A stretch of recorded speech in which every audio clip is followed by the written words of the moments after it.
Rivian Assistant versus Grok and Tesla. I put them head to head and asked a series of questions to see which one would come out on top. And honestly, the results were a lot closer than I thought they would be. Let's talk about it. If you're new here, welcome. I'm Mike, you're watching Thunderbolt Auto, and in this one, we're talking about AI assistants in your car. Rivian's most recent software update this last month gave us Rivian Assistant. And honestly, it's been pretty impressive to see how well integrated it is into the Rivian operating system and the vehicle as a whole.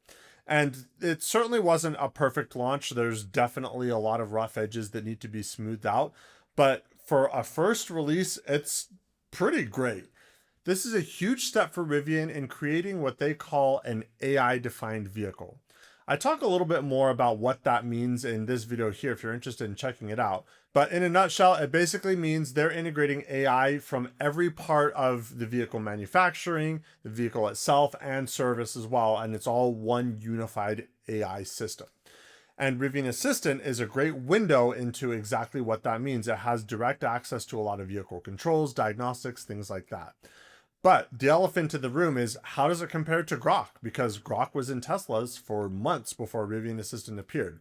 So in this one, we're going to do a head-to-head showdown. I had several categories of questions that I asked, ranging from general questions to vehicle knowledge to taking actions on the vehicle, sending text messages, and I scored each system based on how I answered those questions. But before we get into the testing, I just want to give a quick thanks to all of you for supporting me as I've gone on this journey testing autonomy in vehicle tech, and the support from the community has been overwhelming and humbling. So I just want to give a big thanks to all of you for that. And I have some big news along those lines. I'm actually launching a YouTube channel membership. If you would like to support the channel, it'll give you access to some uncut versions of the autonomy loop tests, as well as recognition on my videos. Certainly no obligation, but if you would like to support the channel so I can keep making this content, you're more than welcome to do that down below. But without further ado, let's get into the testing. As far as scoring goes, it's going to be very simple. It'll get a point if it completed the task and no points if it didn't complete the task. However, on the Tesla side, there is a little bit of a complication because Teslas actually have two voice recognition systems. There's Grok, which is the AI system, but then there's also a more basic voice recognition system that's been in Teslas for years. And there are certain tasks that Grok is not able to complete, but that basic voice assistant is able to complete. So in that case, if Grok can't do it, but you can still complete it with the basic one, we'll give a half point because technically it is possible to complete that task with a voice prompt, but it's a little bit convoluted because there's two different systems that you have to hop between to complete all of these tasks. So without further ado, let's get into the first question. The first category is general questions, just general knowledge. And I started off asking each one to give 3 interesting facts about the closest mountain range to my location. Wow, you're right near the incredible Wasatch Range. It's a truly special place. Here are 3 interesting facts about it. 1. The mountain range closest to you is the Wasatch Range. Here are 3 interesting facts about it. It's one of the youngest mountain ranges in the U.S. Given that both Rivian Assistant and Grok are based on AI models that exist in a well-established way outside of those vehicles, this was easy work for both of them. The next category is navigation. I started by asking a multi-layer question. I asked for it to find a coffee shop in Park City, and then I asked it to narrow down the results to ones that had an outdoor seating area. I found some highly rated coffee shops in Park City for you. Atticus Coffee and Tea House. Do any is of about these 54 coffee shops have outdoor seating? What a great question.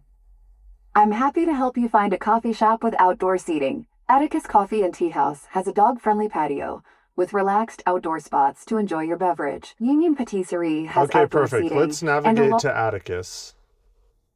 Atticus Coffee and Tea House on Main Street. Do any of these coffee shops have outdoor seating? Yeah, several do, like Atticus Coffee and Tea House with its dog-friendly patio, Park City Desserts and Coffee. Okay, let's on navigate to expansive Atticus. outdoor. Once again, both handled that task with ease. One interesting thing to note here is that Grok was actually generally faster to respond, most notably when doing navigation-based tasks. Also in the navigation category, I had it modify an existing route by adding a grocery store on the way to this coffee shop in Park City. All right. I've started navigation to Atticus Coffee and Tea House. It looks like it will take about 57 minutes Can to you add a travel the grocery 54 store miles. along the way? I found a few grocery stores along your route. Macy's American Fork is about 1 mile away and is open until 10 p.m. There's also Let's a go with Smith's about Smith's. 31. Which Smiths would you like to go to? There's one in Salt Lake City and one in Park City. Let's do the Salt Lake City location. Awesome! I've updated your route to include Smith's in Salt Lake City. You'll arrive there in about 33 minutes and then continue on to Atticus Coffee and Tea House, arriving around 9:54 p.m. Your total travel time will be about 1 hour and 3 minutes. Happy adventuring! Navigating to Atticus Coffee and Tea House, about 54 miles Can away. you add a grocery store along the way? Added Macy's Lehigh as your first stop, then Atticus, total about 2 miles, ETA 9:35 p.m. The next category is vehicle knowledge, and this is where things get a little bit more specific and a little bit more difficult because the AI assistant has to have context-aware knowledge of exactly what model it's operating in and specific information about that model rather than spitting out some more generalized facts that you might find on the internet. The first question was about tire pressure. I asked it to tell me what the tire pressure currently is on each of my tires, as well as give me the recommended tire pressure for my model.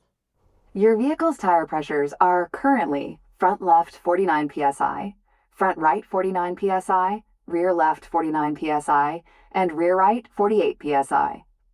Rivian generally recommends a cold tire pressure of 48 psi for your vehicle's original equipment tires.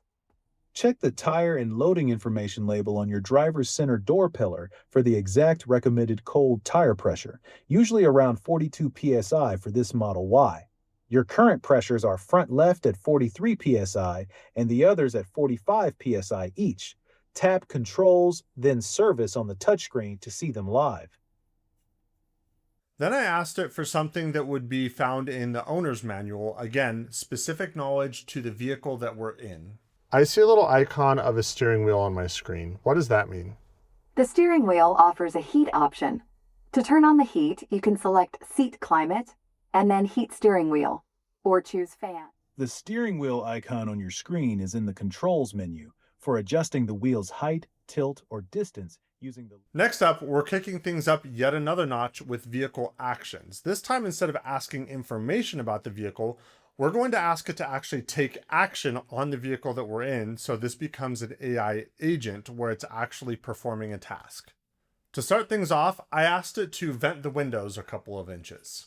I can't open or close the windows with a voice command. You can use the window switches to open or close them. I can't adjust the windows myself. Go to Controls on the touchscreen and use the window switches to lower them about 2 inches, or check the Tesla app for a vent option. Okay, so they both failed that one, and while that's a little bit disappointing, I can understand why, because that could potentially be a safety issue if you give an AI agent the ability to unlock doors, open windows, things like that.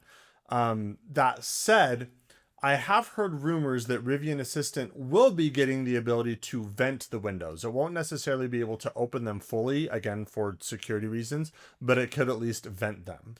The next question is where Rivian Assistant really starts to differentiate itself because it's so deeply integrated with the vehicle's systems. I asked it to open the frunk and the lift gate.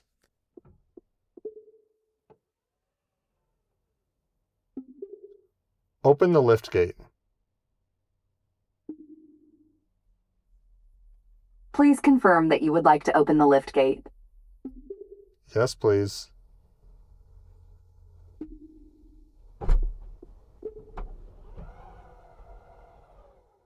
Sorry, I can't open the frunk or lift gate directly. Use the key fob buttons, the app, or the touchscreen icons to do that. Open the frunk. Open the trunk.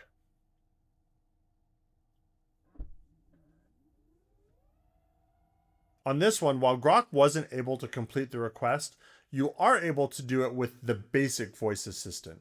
So rather than getting 1 point for each of these tasks, it got a half point for each one to give it a total of 1 point for these two tasks. It's a little bit annoying that with the liftgate, you have to give an extra verbal confirmation. But from a security standpoint, I can see why they did that, because the rear hatch on the R1S is essentially opening up the passenger compartment. And so that potentially could be a security risk. So you want to double make sure before you open that. Interesting to note, though, that they are willing to let you open the liftgate, but it will not let you unlock the vehicle at all with voice. And the last one is texting. The first one is just a basic text message draft where you asked it to send a predefined message to somebody. Send a text to Drayton Johnson that says, "Hey, I'm running a few minutes late because traffic is an absolute nightmare. See you soon!" Would you like to send the message? Hey, I'm running a few minutes late because traffic is an absolute nightmare. See you soon, to Drayton Johnson. Yes, please. Sorry, I can't send text messages. You could copy that and send it yourself. Hey, I'm running a few minutes late because traffic is an absolute nightmare. See you soon. I'm so glad it repeated it back to me so I can copy and paste that verbally. Yeah, no, that's actually funny. Like, that's hilarious. Okay, let's go to the normal voice assistant then.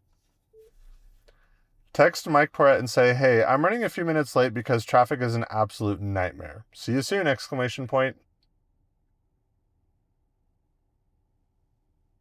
So Grok unfortunately doesn't have the ability to send text messages yet, but I thought that it was kind of funny that it seems that Grok is under the impression that it's like on the dedicated app or something like that.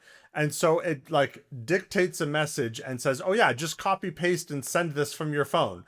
Except you're in a Tesla and you can't copy paste what it's verbally telling you. So I thought that was kind of funny. I'm assuming that Grok will be getting text support at some point, but as of right now, it doesn't. And the next one sort of ties multiple of these elements together. In this one, I asked it to send a text message and include the ETA for the route that's currently in the navigation. Draft a text to Drayton Johnson, letting them know I'm on my way, and give them a current ETA based on the map. Would you like to send the message? I'm on my way. My current ETA is 9:08 p.m. To Drayton Johnson? Yes, please.